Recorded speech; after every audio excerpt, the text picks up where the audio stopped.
opportunity. I really appreciate it. And I'm going to start off by saying, my name's Jack Nolan, but you already know that. Yeah. So, my name is Jack Nolan. Today I'm going to share with you my story to hopefully inspire you, empower you, and motivate you, and to share a perspective or two that you may not have experienced before. So, and I'm going to start with a poem, so I'm going to go straight into the deep end. It starts like this. It's easier to be a spectator, to sit on a couch and watch something greater, but a lot of work goes unseen. People underestimate the power of a man's dream. They believe in the wrong ideologies, questioning why they can never be, when a lot of work goes into the dark that's never seen. That's why people curse and say that life's mean, that it's done them wrong, while the other man's working all day long. From spectator to hater, false beliefs don't make them any greater. I'm the type of guy to slay down in his slater, to look him in the eye and define him as a hater. Stone cold walls chained to a cell. I'm seeing people chasing money and it doesn't end well. That's why gangsters die or end up in hell. You seem too defined, with blood money in my past. I'm a new breed, here to last. So if you want to get to know me, pull up a seat. I'm a storyteller and I can tell you about beef. But my lessons and experiences exist for a reason, not just a gig. Throw in the shh jokes, call me the stig. Unknown and you'll never know who I am. I'm the voice of power, the definition of a true man. I teach, I preach, and I lead the way. I exist for that kid who's too quiet to say. Because one day he will wake and he will become something, just like you guys here at Power 2. So, my story begins in primary school. And at primary school I used to get picked on, bullied, told by teachers that I'd never be successful in life. I had a lot of negative conditioning going through me, what I had to live with, and I had to conquer and fight back with. So when I got into high school, I saw it as an opportunity to reinvent myself. So I tried to be the cool kid, I tried to be the popular kid, I tried to be like everything except from being one thing, myself. And I was a bit of an outcast, but I saw the potential in myself, I saw the person that I could be. And I knew that I was weak at maths, and everyone was saying to me that this maths thing, you've got to get it to further yourself in life, because without it, you can't get anywhere. To which I was later to learn that, it doesn't really matter what you get, it's the person you become in the process of the climb, of the journey, where you go in life. So anyway, back to maths. I was knocking on the maths corridor's doors, and I was trying to get a teacher to help me with maths, because I was the weakest at it, I was like an F. So I kept on knocking on the doors, and the teacher said to me, no, we can't give you extra curriculum yet, you've got to wait for next year to come, and blah blah blah, excuse after excuse. Until eventually, I got a teacher who believed in me, who said he'd give me help with the maths. He dedicated an extra year of time with me to help me get my maths GCSE. And it was very empowering to believe that someone else believed in me, not just myself. So I was training there like rocket. I was punching left, I was punching right, I was giving everything I could get to try and get this GCSE in maths. But come exam day, I failed, I got a D. So I looked at D with a smile on my face and said, you know what, this is D for determination, this is D for discipline, this is D for domination, this is things that I could resonate with. So that's what D meant to me. But not long after that, the careers advisor came in. And the careers advisor said to me, Jack, due to your circumstances, due to your situation, it's unrealistic for you to believe that you're going to go on to be an actor, a speaker, a writer, an author, and work in TV and all these creative things. But I replied, Miss, well, it's unrealistic to walk into a room, flick a switch and a light to come on, but fortunately, Thomas Edison didn't think so. I said, it's unrealistic, miss, to board a plane, fly across to another country, but fortunately, the Wright brothers didn't think so. So you can imagine how that conversation went down. So from there, I ended up saying to my mates that I want to be this actor. I want to go and work with the greats like Stephen Graham and Mark Strong. And before you know it, a few weeks went by, and I got an audition to go and do a part in a feature film called Blood. Now I didn't know what to expect of this audition, but I walked in there with 100% belief in myself, 100% passion, 100% discipline. I put my feet up on the director's desk and I said, my name's Jack Nolan, and I started playing the part and I started doing all the things that he was telling me to do. And a few weeks went by and I didn't hear anything. Then out of the blue I got a phone call saying, Jack, you've not got the part you've gone in for, but we want to give you a part in this feature film called Blood. So from there, my belief in that anything is possible really started to settle in with myself. I really started to believe that I could become what I wanted in life in such a short space of time. I ended up going onto the film set, and on this film set was Stephen Graham and Mark Strong, two big actors that I looked up to. It was an amazing experience, and from there I went on from strength to strength, working in theatre, doing theatre jobs and being around creative people, which then inspired me to write a book, which I've unfortunately forgot to bring with me today. So I'm sorry about that, guys. But you can get it at Waterstones or Amazon or any good retailer. But What's it called, Jack? it's called On the Job. So you can get it at most places. And I ended up starting to really believe in myself. I started to really think, you know what, like, I can do anything. Anything's really possible if I set my mind to it. And I started to see the goals that I wanted to become more achievable in life. So from there, I ended up going into college. And at college, you know, I enjoyed it. But I came out with D's again, which was distinctions this time, which meant it was an A. So I was really proud of myself and I was buzzing. And then I ended up getting put on a journey to get into university. But at the time, I was a bit like skeptical about university because I didn't know whether it was for me or not. And I was working in the TV industry at the same time because I was pursuing like phone call after phone call, email after email, trying to get myself a chance and a break to work in TV. And I got to work with some great people like Lorraine Keller, Amir Khan, Team GB, FKA Twigs, just to name a few. And it was a really exciting and amazing experience because I was working for a production company at the time. But whilst I ended up going into the net of university, I had a lecturer saying to me that, Jack, you're spending too much time working in TV, you need to be in the classroom studying TV. And then a lot of conflicts going on with myself, a lot of self-conflicts from why you're not supporting the dreams and the goals that I'm achieving. And in the classroom it was like I was doing something wrong, and it was a bit of a weird situation to be in, but caused a lot of stress for me. Stress that grew higher and higher from my own personal conflicts, my own personal ambitions, my own personal stress. I had toxic relationships from, you know, my girlfriend at the time, toxic friendships at the time, a lot of stress from parents and peers to just, you know, carry on going down this university route, which I knew wasn't for me, which I was trying to get out of. And then I ended up having a massive crash, and that crash was a mental health breakdown. I ended up having a psychosis episode. Now, a psychosis episode is where you lose touch of reality, and it's a very scary place to be in. It's a very scary place that I had to learn that, you know, it was wrong to be in, and it wasn't right what I was doing. I was chasing my dreams so fast, I was running so fast towards them that I had no oxygen left in the tank. And all on the outside I looked like a success, but on the inside I was falling apart inside. So it was a very distressful time to go through. And in that distress, I ended up having to get sectioned to realise that there was something seriously wrong with me. So when I ended up getting rushed to hospital, I started to believe all these delusional things, that I believed that my thoughts was like, started questioning my life, started to think, you know, is God sending me messages? Is this why I'm doing everything I'm doing? You know, I was really trying to make sense of the world, but in the wrong way, and it led me down to the path of becoming sectioned. So when I was in hospital, I was scared, I didn't know where I was. I ended up taking a blue pill for what I was prescribed from the doctors, and it knocked me out. But in reality, I was put in an ambulance and rushed to A&E, to a mental health hospital. But I have no memory of that because I was knocked out. My family was petrified and scared, and I was just in my own little world, not knowing what was going on. But when I woke up, I was that shocked and that, like, in disbelief of where I was. I thought that I had died and gone to heaven. Because you just imagine taking a pill 1 minute, closing your eyes and waking up in a room just like this, with all different people staring at you, saying, you know, all these different things, and you don't know what's going on, and a lot of strange behaviours going on.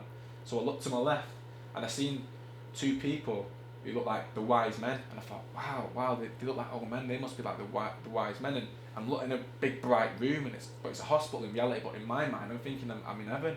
So I look to my right and I see a guy who looks a little bit like Jesus because he's walking around half naked with a six-pack and a beard. So I'm starting to think, well, what's going on here? So I'm walking around the Mad Hatter's sort of journey, you know, falling deeper and deeper into the rabbit hole of going through a mental health crisis. And then all of a sudden, I hear somebody shouting on the phone to a kebab house saying, I'm in a mental asylum. And when I heard them shout, I'm in a mental asylum, that's when the penny dropped. I realised where I was and how serious my situation was. So I rang my parents and I said, Mum, Dad, I can't believe you put me in here. I'm not mental, there's nothing wrong with me. So then they replied, Jack, you're really unwell. We're going to come and see you tomorrow, blah, blah, blah. And I was upset. I was crying my eyes out on the phone, and I was in a lot of distress. But as I looked around the room, I seen other people in distress as well. And I seen people, you know, doing horrible things to themselves, people trying to commit suicide. That's how serious the situation was. and it was very like painful and distressing time to go through. But what I had to do was I had to get myself back and bring myself back down. And the only thing that kept me going in there, when I was told that I could be in there for a year, could be locked up for a long time, it could be a very long time before I get myself back together. I had to support myself in there, to support others in there. And how I supported others in there was I was saying to them like these positive messages. I was saying to them that you can become whatever it is that you want in your life. You've got the spirit of a lion inside you, spirit of a lion. And that's when the doctors came running up to me and said, Jack, do you believe you're a lion? I said, no, I don't believe I'm a lion. I'm not Lion King. I'm not Simba. I said, listen, I believe we've all got the spirit and the power and the strength of a lion. And inside each and every single one of us, like there is in you, we've all got the power to do whatever it is that we want. And that's what I was saying to these people in the hospital. I was pouring my heart, my soul, my strength into them every single day. And through giving them strength, I gave myself strength to become better and stronger on that journey through hospital, which was a very scary situation to be in at the time, because I can still hear the screams at night sometimes where people was trying to commit suicide. I can still hear the banging on the walls. I can still remember myself being in distress, just smashing things up and drawing all over the walls and trying to get out of this prison that was in physically and mentally in my mind. But I got through it through being positive. I got through it through giving back to the people who's in need. And if it weren't for them people in there, I wouldn't have had anyone to communicate with and share my story and experiences with, and have anyone to give that positive message to who needed it at that time. I needed that positive message just as much as they needed it. So I was like, my self-talk became my therapy through getting them through the bad situations and getting me through the bad situations. So after 19 days of being locked up and told that I'd been there for a year, I proved the doctors wrong and I got out. And then life decided to throw another curveball at me. My relationship of 5 years had ended. Now we had a broken mind and a broken heart at the same time, because this was a relationship that I poured everything into. I poured all my love, poured all my heart, poured all my strength into it. And when you go through a relationship breakdown, it can be a very scary experience, because that life you once knew was gone. And I had to start from scratch, and everything around me seemed to be going more and more in a toxic spiral. But I had to give myself more strength and more focus. Even though I was scared to get off the couch and go to the shop and get myself a chocolate bar, I was scared of what people might think about me, even though no one knew my situation other than my family. I was scared about everything in life. But ever so slowly, I got off the couch. I started going to the gym. I started going for walks with my dad. I remember all the motivational stuff that my dad said to me that helped me get through that bad time. Like, it's always darkest before it's dawn, Jack. And you can get through this situation and you can bounce back 10 times stronger. And it was a very difficult time to go through. But what I had to do was give myself a lot more purpose. And that purpose was to get my first book published. Now, it was sat on the shelf for 2 years collecting dust and rejection letter after rejection. And that was hard dealing with that, because I was at that time, before I was the person I was then. I finished the book at 18 years old, and I remember people saying to me like, oh, is that book published yet? Have you got that on the Waterstones yet? Have you got this? Boom, boom, boom. And I remember feeling like a bit of a failure inside, even though I achieved something so powerful and strong with dyslexia at my side. And I remember thinking, like, I want this so much, this book to be published, because it would not only prove to myself, but it would prove to others and inspire so many other people that anything truly is possible. So I started picking up the phone, got laser focused, and I picked a publisher that I wanted to speak to. And I said the famous lines, my name's Jack Nolan. I said, I've got a book here and I'd love to send it you, and I'd love to work with you to see what we can do. He said, Jack, no, it's not for us. I rang you back a week later. I said, it's me, Jack again. I was just wondering if I could have a chat with you about that book that I've sent you. Jack, I've told you, I've not got time, I'm busy, this, that and the other. Put the phone down on me again. So I rang back again and again and again to the same publisher, obsessively, you could say, or persistence, laser focused, the same thing every time, until eventually I got a meeting with a publisher. And it felt like something out of a movie, the hero's journey. And I walked into a cafe and I met the publisher there, and he sat there with a contract in his hand. And it's the first time I'd ever seen a contract in my life, and I thought, wow, this is really exciting, this. So I sat there and I told him about the book, and I told him what I wanted to do, and I told him about my dreams, my goals, and he gave me a chance. Now, it wasn't the best deal in the world to make me J.K. Rowling, but it was a step on the ladder. It was a step in the right direction to prove to everyone that anything is possible, and that's the reason why I was doing it. So 3 months later, I had a publishing party, and we sold over 100 books in one night. Now that's not a big number in the scheme of things, but to me it was a lot. It was a lot of people who I'd had an impact on in their lives. It was someone who I touched in some way, in a positive way, where they had come to me to buy my book off me, and it was really special. It was really impactful. No worries. Hello, how are you, Kane speaking? We're just in a meeting, we're going to get to play back. Cheers, thank you. No worries. So back to the publishing stuff. So I was there and I was trying to get my book published, and I got conquered that, and then I ended up, really touching people's lives in a positive way. And I went from strength to strength. I started sharing my journey online. I started really saying to people, like, you know what? No matter what circumstances are, no matter what you're going through in life, you can become whatever it is. And I shared my story with them, and I connected with people all around the world, from Russia, America. It was amazing. All these people wanted to talk to me, and it was really inspiring to see that my story was empowering people's lives. But then, on the come up, after about a year of being out of hospital, I started to get paranoid. I started to hear things that was going on in the streets. People who I was looking up to was making criminal moves, and it started to really upset me, to the point where I was becoming very paranoid and distressed. And then I ended up finding myself back in the NICU, in my eyes, another mental health hospital. So in that mental health hospital, I was going through the emotions. I thought, why am I here again? I can't believe I'm here, and I can't believe the pain and distress that I've caused on my family. Because in that year, before I ended up getting sectioned again, I had gone on to achieve more things, working in a documentary TV production company, working with great people, and every time I was climbing up the mountain, I felt like I was sliding back down it on like skis, and it was really getting distressful and annoying and frustrating to me, because I didn't want to do anything wrong to anyone. I didn't want to harm anyone. I didn't want to go out there and do anything bad. I just wanted to better myself. And every time I was climbing up this mountain of success in my eyes, I come straight down it as fast as I got up it.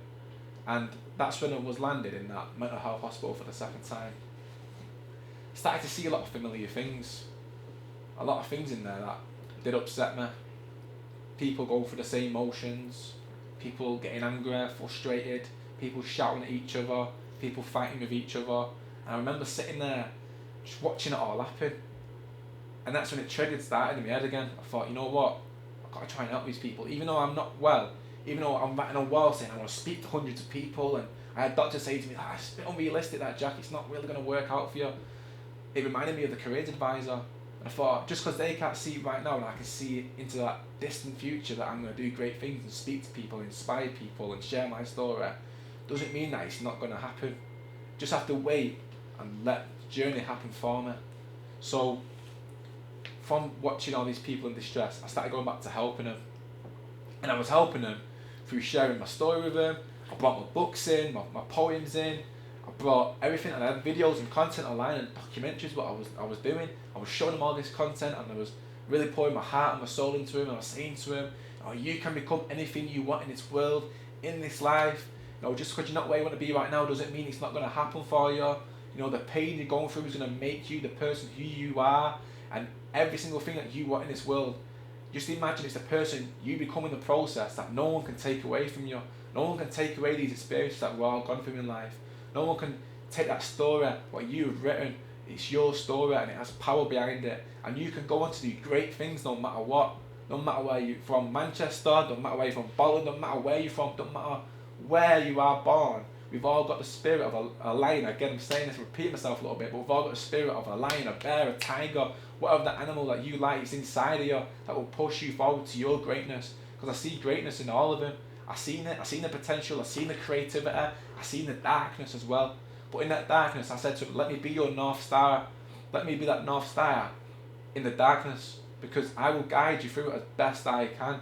And I was buying them sweets, because I was like, when I started to come back normal again, they started to trust me with going out of the hospital and coming back. So I'd go out and buy loads of sweets and chocolates, and I'd go back into the hospital and I'd start giving everyone sweets and chocolates and everything, and try to make that place as positive as it could be in such a dark time. After a month of doing this repeat, I got out. And I shot myself, and I thought, they keep saying to me I'm meant to be in there for a year, and you're going to take you a long time to get back, but still, I keep bouncing back in despite of what people say. And then I had to go back to my old roots. I started going to the gym, started dreaming big again. Even though I was scared, I just keep dreaming big to inspire myself. And the next goal was to write a second book. And that second book is called Dead Ends, but I'll tell you a little bit more about that later. But the fact that I was going out there and I was putting my creativity to work and I was writing books kept me going. And then my dad said to me, you know what, why don't you go to a mental health charity? I was scared. I said, no, I don't want to go there. You know, it's a bit, I don't know. I was making up excuses in my head not to go. And then I walked through them doors and it was the best decision that I ever made for myself, because I was around like-minded individuals. I was around people who'd gone through similar experiences. I was around people who started to believe in me and the potential that they seen in me, and it was really inspiring. And I went on from strength to strength, and after putting a year of work in there, volunteer for that charity, opportunities started to open up for me. I got the opportunity to speak for Camelot Lottery in front of hundreds of people on a big stage and a big screen, and it was like something off one of Tony Robbins events, and I was like, oh my God, I can't believe that I'm here. I visualised being here, and now I'm actually here, and it's scary how things happen. So I did that, and I'd been booked by Barclays to speak at Barclays, and I've gone on to do all these great things, speaking for the NHS, speaking for the charities, and speaking everywhere I got the opportunity to. And it all started with that belief in myself, belief that all of us do have and we all share. And if it wasn't for that belief, I wouldn't be standing here with you guys today. I wouldn't be opening up my story to people. I wouldn't be trying my best to give as much inspiration and power to people, because we've all got power, we've all got strength, and we've all got ambitions. And just because we might not reach them in our lifetime, no matter how big they are, doesn't mean that you're a failure. Again, it's that person you become in the process. It's that person you become in the climb. And let them dreams inspire you. Let them goals you have inspire you and others around you. And let it be a signal, a north star for you, to know that you're chasing something that has meaning in your lives. Changing people's lives like what you guys do on a daily basis. Picking up the phones. Coming into work when you don't want it, when you don't feel like it. I know there's 101 excuses why you probably couldn't have said, nah, I don't want to go in today. My kid was crying last night. I've had an argument with my parents. I've had an argument with my partner, or whatever the situation may be. 101 reasons. We can all name them. I don't feel too well today. No. I show up. Because showing up means that I'm a winner. And that's all it takes to be a winner in life. It's just showing up every single day. No matter what the cost is. No matter what the price is. So let that stay with you. Now I'm going to go on to another poem, because the way my story ends is it's ongoing. And I've got big dreams, and I've got big goals, and I let them goals excite me, and I let them goals fuel me, because one day I see myself making a feature film to inspire more people. And if I can inspire more people, then I'm doing my job. I'm doing something right. I'm in the pursuit of the right climb. So I'm going to go on to share with you this final poem. And this poem goes like this. Like a lion in a cage, my heart pumps, blood rages, ambition at the centre of my game, to conquer and defeat are my aims. Trapped inside, still attached to my past, yet I pursue whilst others laugh. I am a champion, race to win, with the power in my bones and the voices within. I can, I will, I must. In this game it's down to trust, to win is a must. For those who see no hope, I aspire to inspire when it's tough and you feel the rope. From darkness to light, I don't just do this for me, there ain't no might. I will conquer, I will fight. My enemies will fall as I take flight. You see, I'm dangerous, I'm crazy, but I am a champion. It's how God made me. Power 2, thank you for your time today, and if any of you got any questions, please feel free to ask me anything. Oh, thanks for that.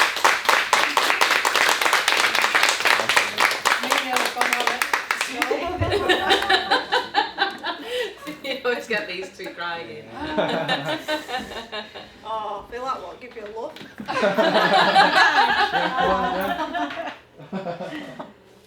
Oh, bless you.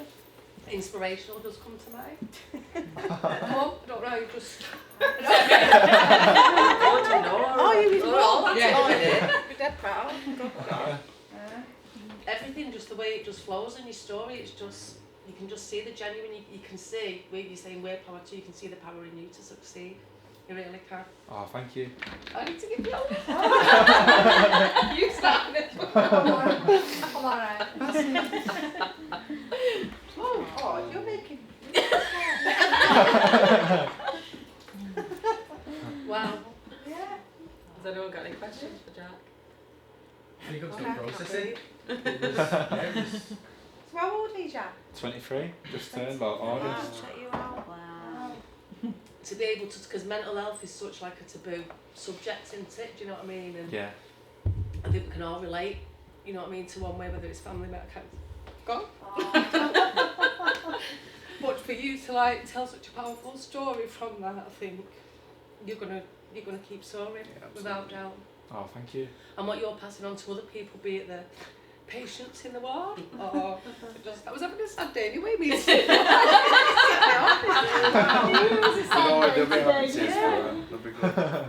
But I just think for the message, because you're so genuine with what you said, do you know what I mean? Like other people could stand up there and say that story and they wouldn't have as much passion, they wouldn't have you remembered everything, I don't know, I was trying to keep up with them. I don't know, I'm the same myself.